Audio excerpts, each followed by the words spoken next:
¿No crees que la gente está muy cansada de los políticos? ¿Qué son los políticos?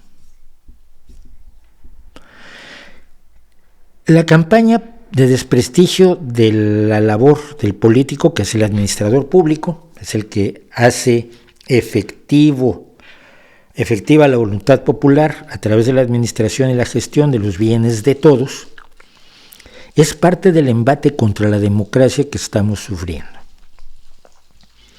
La gran mayoría de los políticos nos están haciendo ricos.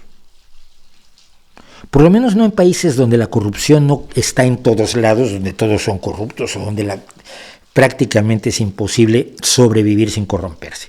Pero hablando de países como España, por ejemplo, la gran mayoría de los concejales ni siquiera cobran. Están allí porque consideran que deben hacer lo mejor posible por su ciudad, por su municipio. La gran mayoría de los políticos tienen una o dos mandatos y luego se regresan a hacer otras cosas. Yo tengo una amiga que considero una de las mejores diputadas autonómicas que tenemos en la actualidad en Asturias. Es diputada por Gijón ante la Junta General del Principado de Asturias.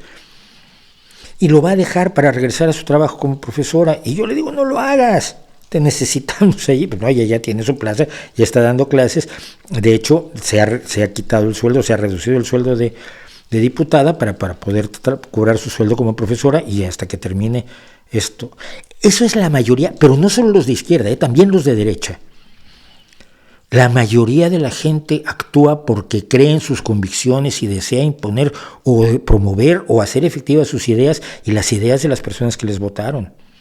Decir que todos los políticos son corruptos es una forma de decir la democracia no funciona, que es lo que necesitamos. ¿Cuál es la opción a la democracia? El autoritarismo. Un Putin, un Kim Jong-un, un Ortega, un Maduro, un Orbán, un Erdogan se debe pronunciar, por cierto.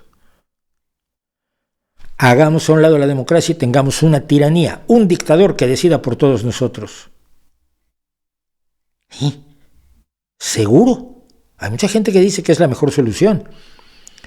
Pero si nos atenemos a la experiencia histórica, el gobierno de uno, como el Twitter de uno, tiene más peligros que soluciones.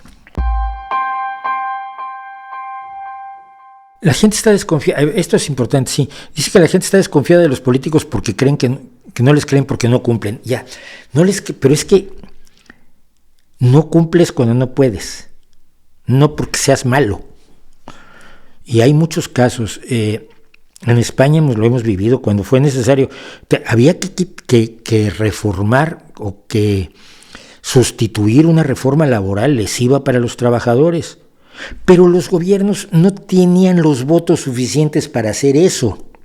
Los votos en el Parlamento.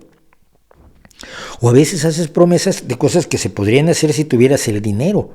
Pero si no tienes dinero ni de dónde sacarlo, no las puedes hacer realidad.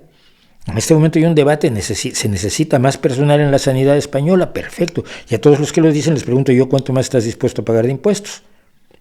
A ella no les gusta. Pues que ¿de dónde sacas dinero para pagarles a esos profesionales médicos? A esas enfermeras, a esos técnicos de laboratorio. Es decir, el dinero no se multiplica, y lo he dicho muchas veces. Entonces, cierto que se ofrece más de lo que se puede cumplir, pero necesitamos una ciudadanía lo suficientemente madura como para que entienda cuando algo no se puede cumplir o cuando enfrentas una situación de emergencia y tienes que actuar de una manera que no estaba prevista en tu programa de gobierno. Todo eso lo entiende cualquiera que esté al tanto de la realidad, pero tenemos una ciudadanía a la que a muchos les conviene que esté desinformada, que crea en simplismos, que crea en cuestiones de carácter populista y que generalice en lugar de abordar la enorme complejidad que significa hacerse cargo de una sociedad y sacarla adelante y tratar de lograr lo mejor para todos con recursos limitados. Recursos en votos limitados, recursos en dinero limitados, recursos en personal limitados y recursos en los tuyos, que luego tienes traidores también metidos en tu propio partido, que en todos los partidos los hay.